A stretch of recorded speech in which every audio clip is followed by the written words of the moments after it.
Welcome to FS study point. तो friends, आज की वीडियो काफ़ी इंटरेस्टिंग होने वाली है। तो इस वीडियो को शुरू से अंत तक देखिए, बड़ी ही मज़ेदार वीडियो होने वाली है। तो चलिए शुरू करते हैं बिना देरी के। आज का पहला प्रश्न है, फ्रांसीसी व्यापारी कंपनी की स्थापना किस फ्रांसीसी शासक था उसके शासनकाल में हुई थी? तो किस शासक के शासनकाल में हुई थी? तो इसका राइट आंसर हो जाएगा ऑप्शन नंबर बी, लुई 14वां के शासनकाल में हुई थी। 1664 ईस्वी में फ्रांस के सम्राट लुई 14वें के मंत्री कोलबर्ट के प्रयास से फ्रेंच ईस्ट इंडिया कंपनी की स्थापना हुई, जिसे कंपनी फ्रेंकेस देस इंडेस ओरिएंटलेस कहा गया। आज का क्वेश्चन नंबर 2 है, लंदन में ईस्ट इंडिया कंपनी का गठन के समय भारत का निम्नलिखित में कौन बादशाह था? तो भारत में उस समय जो बादशाह था अकबर था। तो इसका राइट आंसर होगा Akbar, option number A. London में ब्रिटिश ईस्ट इंडिया कंपनी का गठन 1599 ईस्वी में हुआ था। उसमें भारत में अकबर शासन कर रहा था।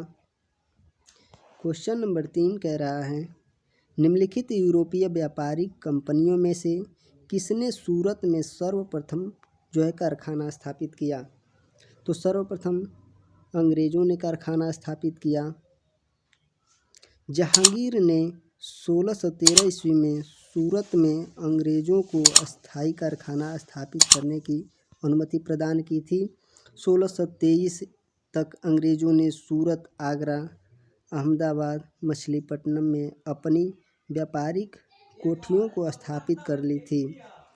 दक्षिण भारत में अंग्रेजी ने अपनी प्रथम व्यापारिक कोठी की स्थापना 1611 ईस्वी में मछलीपट्टनम में स्थापित की थी। चलते हैं क्वेश्चन नंबर 4 की तरफ। क्वेश्चन नंबर 4 कह रहा है, किस गवर्नर जनरल के शासनकाल में ईस्ट इंडिया कंपनी को शाह आलम द्वितीय द्वारा बंगाल, बिहार, उड़ीसा दीवानी अधिकार दिए? तो इसका राइट आंसर हो जाएगा option number D, Lord Clive. जो लॉर्ड क्लाइव थे उन्हीं के शासनकाल में हुई थी। 12 अगस्त 1765 में शाह आलम द्वितीय ने ईस्ट इंडिया कंपनी को बंगाल, बिहार, उड़ीसा दीवानी प्रदान की थी।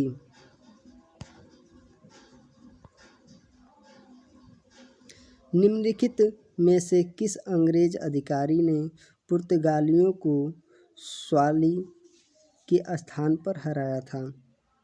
तो स्वाली के स्थान पर कौन हराया था? तो थॉमस बेस्ट ने हराया था। ऑप्शन नंबर बी इसका करेक्ट आंसर होगा, थॉमस बेस्ट।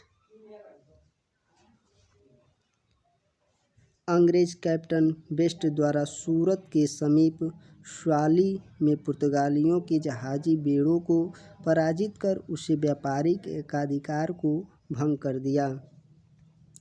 क्वेश्चन नंबर 6 कह रहा है, भारत आने वाला दूसरा पुर्तगाली निम्न में से कौन था? तो भारत आने वाला दूसरा पुर्तगाली निम्न में से कैब्राल था। ऑप्शन नंबर सी इसका राइट आंसर होगा, कैब्राल। भारत आने वाला प्रथम पुर्तगाली वास्को डी गामा था और दूसरा कैब्राल था। चलिए क्वेश्चन नंबर 7 को देखते हैं। क्वेश्चन नंबर 7 कह रहा है, ऑप्शन ए को, जो सूची ए है, सूची बी से मिलान करना है। तो सूची ए को बी से मिलान करेंगे तो ऑप्शन नंबर सी के हिसाब से ऑप्शन नंबर सी करेक्ट है। तो बी का 2 से है, तो बी है जो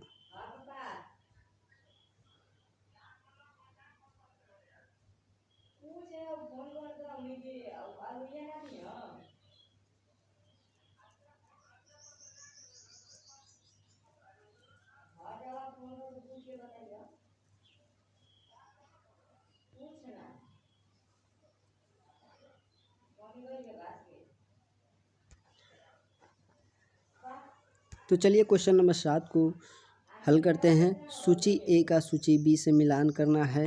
तो सूची ए का सूची बी से मिलान करेंगे तो ए बी सी डी, जो ऑप्शन नंबर सी के अनुसार मिलान करना है, इसका राइट आंसर होगा ऑप्शन नंबर सी।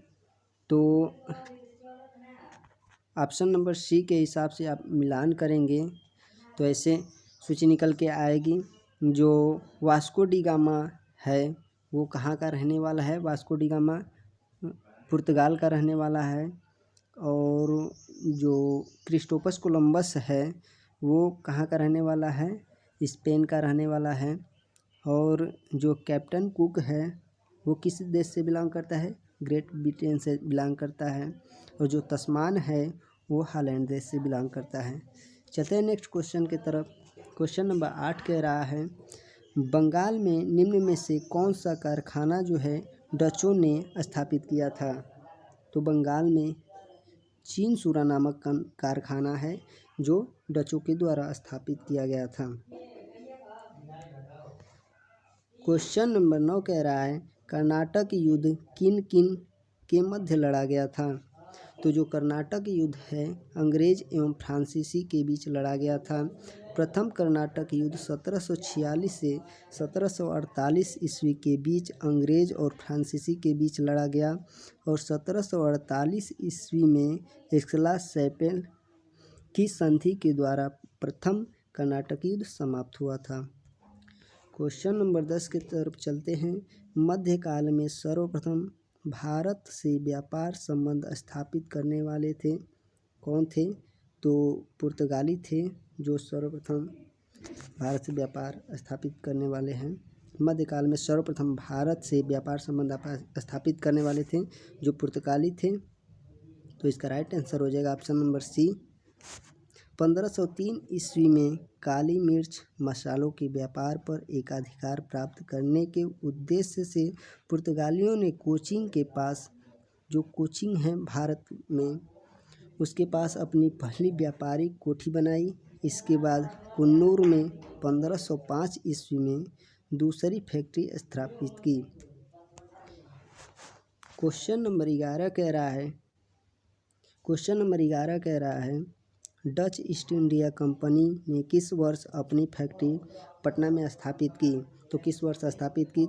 तो option B is the right answer. 1632 ईस्वी में स्थापित की। 1632 ईस्वी में डचों ने सर्वप्रथम 1632 में वर्तमान पटना कॉलेज के उत्तरी भाग में स्थित इमारत प्रथम डच फैक्ट्री स्थापित की थी। क्वेश्चन नंबर 12 की तरफ चलते हैं। क्वेश्चन नंबर 12 कह रहा है, हुगली को बंगाल की खाड़ी में समुद्री लूटपाट के लिए किसने अड्डा बनाया था? तो किसने अड्डा बनाया था? पुर्तगालियों ने अड्डा बनाया था। तो इसका राइट आंसर हो जाएगा option number A. Question number 13 कह रहा है, निम्नलिखित में से कौन कोलकाता का संस्थापक था? तो कोलकाता का संस्थापक कौन था? तो इसका राइट आंसर हो जाएगा ऑप्शन नंबर ए, जाब चारनाक था। 1698 ईस्वी में अजीम उसान द्वारा अंग्रेजों को सुल्तानती कलिकाता और गोविंदपुर नामक 3 गांवों की जमींदारी मिल गई। इन्हीं को मिलाकर जाब चारनाक कोलकाता की नींव रखी तथा कंपनी के इस नई किलेबद्ध बस्ती को फोर्ट विलियम का नाम दे दिया। चलते हैं क्वेश्चन नंबर 14 की तरफ। क्वेश्चन नंबर 14 कह रहा है, निम्नलिखित ब्रिटिश कंपनियों में से किसे भारत में व्यापार करने का पहला अधिकार प्राप्त हुआ था? तो किसे पहला अधिकार प्राप्त हुआ था? तो इसका राइट आंसर हो जाएगा Levant company, option number C होगा। 1593 ईस्वी में भारत में स्थल मार्ग से व्यापार करने का पहला अधिकार पत्र लिवेंट कंपनी को प्राप्त हुआ था। क्वेश्चन नंबर 15 कह रहा है, ब्रिटिश ईस्ट इंडिया कंपनी ने मुंबई किससे लिया था? तो किससे लिया था? पुर्तगालियों से लिया था। तो इसका राइट आंसर हो जाएगा ऑप्शन नंबर डी, पुर्तगालियों से लिया था। क्वेश्चन नंबर 16 कह रहा है, ईस्ट इंडिया कंपनी के किस अंग्रेज गवर्नर को औरंगजेब द्वारा भारत से निष्कासित किया गया था? तो भारत से निष्कासित किया गया था तो सर जॉन चाइल्ड को निष्कासित किया गया था। तो इसका राइट आंसर हो जाएगा option number A, sir John child. Mumbai के अंग्रेज गवर्नर जॉन चाइल्ड ने 1688 ईस्वी में बंगाल और पश्चिमी समुद्र तट के मुगल बंदरगाह का घेरा डाला तथा मक्का जाने वाले हज यात्रियों को बंदी बनाने का प्रयास किया था। फलस्वरूप औरंगजेब ने उसे भारत से निष्कासित करने का आदेश दिया था। तत्पश्चात जॉन चाइल्ड को विवश होकर अंग्रेज से माफ़ी मांगनी पड़ी। क्वेश्चन नंबर 17 की तरफ चलते हैं। क्वेश्चन नंबर 17 कह रहा है, निम्नलिखित में से प्रथम कर्नाटक युद्ध का कौन सा तात्कालिक कारण था। तो तात्कालिक कारण कौन सा था। तो इसका राइट आंसर हो जाएगा ऑप्शन नंबर ए, अंग्रेज़ों द्वारा फ्रांसीसी जहाज़ों का अधिग्रहण था। अंग्रेज जो अधिग्रहण किए थे फ्रांसीसी जहाज़ों को, उसी के कारण कर्नाटक का युद्ध अंग्रेज और फ्रांसीसियों के बीच में हुआ था। कर्नाटक का प्रथम युद्ध 1746 से 1748 के बीच अंग्रेज कैप्टन बर्नेट के नेतृत्व में अंग्रेजी सेना द्वारा कुछ फ्रांसीसी जहाज़ों पर कब्जा कर लेना युद्ध का तात्कालिक कारण था। क्वेश्चन नंबर 18 की तरफ चलते हैं। निम्नलिखित में से कौन सा प्रथम यूरोपियन व्यक्ति था जिसने भू क्षेत्र अर्जित करने के उद्देश्य से भारतीय राजाओं के झगड़ों में भाग लेने की नीति आरंभ की। जो भू क्षेत्र अर्जित करने का उद्देश्य था उसमें अपनी जो नीति अपनाई थी, तो कौन राजा थे जो इस नीति को अपनाने का कार्य किए। तो डुप्ले थे जिन्होंने यह नीति अपनाई। डुप्ले प्रथम व्यक्ति था जिसने भू क्षेत्र अर्जित करने के उद्देश्य से भारतीय राजाओं के झगड़ों में भाग लेने की नीति जो आरंभ की। क्वेश्चन नंबर 19 कह रहा है, निम्नलिखित में से किसे भारत में फ्रांसीसी कंपनी का संस्थापक माना जाता है। तो काल्बर्ट को भारत में फ्रांसीसी कंपनी का संस्थापक माना जाता है। तो सी इसका राइट आंसर होगा। 1664 ईस्वी में सम्राट लुई 14वें के मंत्री कोलबर्ट के प्रयास से फ्रेंच ईस्ट इंडिया कंपनी की स्थापना हुई थी। क्वेश्चन नंबर 20 जो है कह रहा है, फ्रांसीसी दक्कन में शक्ति आंदोलन स्थापित करने में असफल रहे। असफल क्यों रहे। तो अंग्रेज़ों की फौज शक्तिशाली थी, इसी कारण से जो फ्रांसीसी दक्कन के शक्ति आंदोलन स्थापित करने में असफल रहे। फ्रांसीसी की पराजय का एक मुख्य कारण उसकी कमज़ोर नौसेना था। वाल्टियर के अनुसार ऑस्ट्रिया के उत्तराधिकार युद्ध के समय फ्रांस की जल सेना इतना ह्रास हुआ कि सप्तवर्षीय युद्ध के समय उसके पास एक भी जलपोत नहीं था। वहीं दूसरी ओर अंग्रेज के पास एक शक्तिशाली सेना थी, इसी कारण फ्रांसीसी दक्कन में असफल रहे। क्वेश्चन नंबर 21 कह रहा है, उस क्षेत्र की पहचान करें जहां से यूरोपवासियों को सर्वोत्तम सोरा और अफीम प्राप्त होता था। तो कहाँ से प्राप्त होता था। वो बिहार से प्राप्त होता था। इसका राइट आंसर होगा ऑप्शन नंबर ए, बिहार। अंग्रेज शासनकाल में बिहार अफीम उत्पादन हेतु प्रसिद्ध था। यूरोपवासियों को सर्वोत्तम 16 अफीम बिहार से प्राप्त होता था। क्वेश्चन नंबर 22 कह रहा है, निम्नलिखित यूरोपियों में से कौन सा एक स्वतंत्र पूर्व भारत में व्यापारी के रूप में सबसे अंत में आए। तो सबसे अंत में कौन आए, फ्रांसीसी आए। यूरोपियों का आगमन का सही क्रम पुर्तगाली, फिर से डच आए, फिर अंग्रेज, फिर डेनिश, तब फ्रांसीसी आए। फ्रांसीसियों ने भारत में अन्य यूरोपीय कंपनियों की अपेक्षा सबसे बाद में प्रवेश किया। क्वेश्चन नंबर 23 कह रहा है, ईस्ट इंडिया कंपनी के बारे में यह किसने टिप्पणी की कि कंपनी एक असंगति है, परंतु उस व्यवस्था का भाग है जहां सब कुछ ही असंगत है। तो लॉर्ड मैकाले के द्वारा यह कहा गया था, टिप्पणी की गई थी कि कंपनी एक असंगति है, परंतु उस व्यवस्था का भाग है जहां सब कुछ ही असंगत है। तो इसका राइट आंसर होगा option number D. Question number 24 कह रहा है, एक्सला-सैमुअल जो 1748 की संधि के संदर्भ में निम्नलिखित कथनों में से कौन सा कथन सही है? तो निम्नलिखित कथनों में से कौन सा कथन सही है? तो पहला कथन है, प्रथम कर्नाटक युद्ध की समाप्ति, अंग्रेजों को मद्रास पुनः प्राप्त हुआ। तो ये जो दोनों कथन हैं दोनों ही सही हैं। प्रथम कर्नाटक युद्ध की समाप्ति भी और अंग्रेजों को मद्रास पुनः प्राप्त हुआ। प्रथम कर्नाटक युद्ध 1746 से 1748 ईस्वी में अंग्रेज और फ्रांसीसी के बीच लड़ा गया था, और जो 1748 में ईस्वी में एक्सला-सैमुअल की संधि के द्वारा प्रथम कर्नाटक युद्ध समाप्त हुआ। इस संधि के शर्त के अनुसार मद्रास अंग्रेजों को पुनः प्राप्त हुआ। क्वेश्चन नंबर 25 कह रहा है, मद्रास में इंग्लिश ईस्ट इंडिया कंपनी के अधिवास के स्थान को किस नाम से जाना जाता है? तो फोर्ट सेंट जॉर्ज के नाम से जाना जाता है। फ्रांसिस डी ने 1639 ईस्वी में चंद्रगिरी के राजा से मद्रास को पट्टे पर लिया था, जहां कालांतर में एक किलेबंद कोठी बनाई। इस कोठी को फोर्ट सेंट जॉर्ज नाम दिया गया।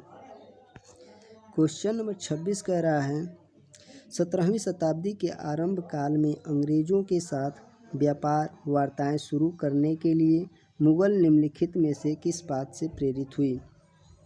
तो किस बात से प्रेरित हुई? 1612 ईस्वी में स्वालिस वैली में पुर्तगाली जहाजी बेड़े पर अंग्रेजों का जो विजय है। जहांगीर ने 1613 ईस्वी में अंग्रेजों को अस्थायी कारखाना स्थापित करने की अनुमति प्रदान की। अंग्रेज कैप्टन बेस्ट द्वारा सूरत के समीप स्वाली में पुर्तगालियों के जहाजी बेड़ों को पराजित कर व्यापारी का अधिकार भंग किया गया।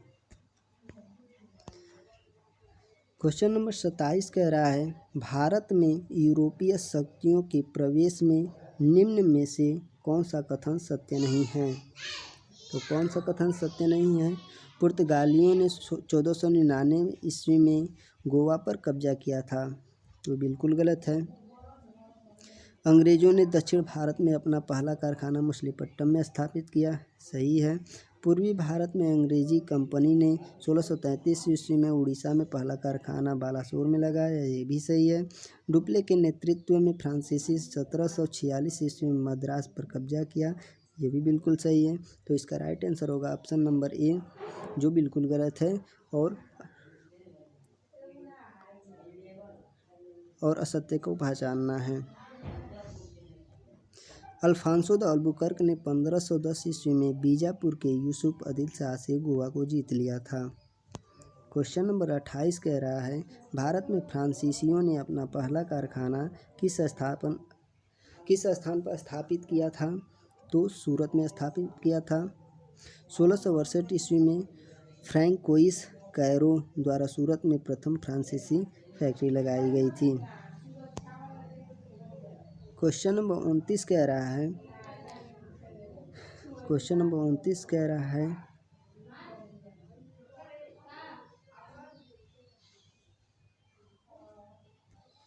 निम्नलिखित में से किस स्थानों पर डचों ने व्यापारिक अड्डे स्थापित किए? तो किस स्थानों पर स्थापित किए? कोचीन में भी, अहमदाबाद में, चिंसुरा, सूरत, मछलीपट्टनम, पटना, पुलिकट, उपर्युक्त सभी जगहों पे हवाई अड्डे, व्यापारिक हवाई अड्डे स्थापित किए। डचों ने अपनी पहली फैक्ट्री 1605 ईस्वी में मछलीपट्टनम में स्थापित की थी। व्यापार फैलाने के उद्देश्य से उन्होंने पुलिकट, सूरत, कारिकल, चिंसुरा, कासिम बाजार, पटना, बालासोर, नागपट्टनम, कोचीन आदि स्थानों में स्थापित की। क्वेश्चन नंबर 30 कह रहा है, वास्को डी गामा कालीकट किस वर्ष आया था? तो किस वर्ष आया था? 1498 ईस्वी में आया था। वास्को डी गामा पुर्तगाली भारत के पश्चिमी तट पर स्थित बंदरगाह कालीकट पर 1498 ईस्वी में पहुंचा। उसने यहां पहुंचकर भारत के नए समुद्री मार्ग की खोज की। कालीकट के तत्कालीन हिंदू शासक जमोरिन ने वास्को डी गामा का स्वागत किया था। क्वेश्चन नंबर 31 कह रहा है, निम्न में से कौन ब्लू वाटर नीति से संबंधित है? तो ब्लू वाटर से कौन संबंधित है? अल्मीड़ा संबंधित है। फ्रांसिस्को द अल्मीड़ा भारत का पहला पुर्तगाली वायसराय बनकर भारत आया था। उसने भारत पर प्रभुत्व स्थापित करने के लिए मजबूत समुद्री की नीति का संचालन किया, जिसे ब्लू वाटर पॉलिसी अथवा शांत जल की नीति कहा जाता है। क्वेश्चन नंबर 32 कह रहा है, पुर्तगालियों ने भारत में निम्नलिखित में से किस स्थान पर प्रथम दुर्ग का निर्माण किया था? तो किस स्थान पर प्रथम दुर्ग का निर्माण किया था? तो कोचिंग नामक स्थान पर प्रथम दुर्ग का निर्माण किया था। तो सी करेक्ट आंसर होगा। पुर्तगालियों के भारत में प्रथम दुर्ग का निर्माण अल्फांसो द अल्बुकर्क द्वारा 1503 ईस्वी में कोचिन में कराया गया था। क्वेश्चन नंबर 33 कह रहा है, बंगाल की निम्नलिखित फैक्ट्रियों में से जो पुर्तगालियों द्वारा स्थापित की गई थी। तो बंगाल की जो निम्न फैक्ट्रियां हैं तो पुर्तगालियों द्वारा जो स्थापित की गई थी, हुगली में स्थापित की गई थी। क्वेश्चन नंबर 34, निम्नलिखित में से किस शहर को अंग्रेजों ने भारत का सरताज कहा था? तो अंग्रेजों ने भारत का सरताज किस शहर को कहा था? तो मुंबई को भारत का सरताज कहा था। 1869 में स्वेज नहर को खोला गया था, जिससे विश्व अर्थव्यवस्था के साथ बम्बई के संबंध मजबूत हुए। बम्बई सरकार तथा भारतीय व्यापारियों ने इस अवसर का लाभ उठाते हुए बम्बई को भारत का सरताज शहर घोषित किया गया। क्वेश्चन नंबर 35 कह रहा है, बेदरा का युद्ध निम्न में से किसके बीच हुआ था? तो बेदरा का जो युद्ध हुआ था अंग्रेज तथा डचों के बीच हुआ था। डचों का भारत में अंतिम रूप से पतन 1759 में अंग्रेजों तथा डचों के बीच बेदरा का युद्ध के बाद हो गया। आज का अंतिम प्रश्न है और लास्ट प्रश्न, निम्नलिखित अंग्रेजों में से किसे जहांगीर ने खान की उपाधि सम्मानित किया था? तो किसे सम्मानित किया था? तो विलियम हॉकिंस को खान की उपाधि से सम्मानित किया था। तो आज की वीडियो आपको कैसी लगी कमेंट सेक्शन में हमें बताएं, और इसी तरह की मज़ेदार वीडियो के लिए बने रहें हमारे साथ और हमारे चैनल को सब्सक्राइब करें और बेल आइकन को दबाएं ताकि हमारे वीडियो की अपडेट आपको मिलती रहे। धन्यवाद।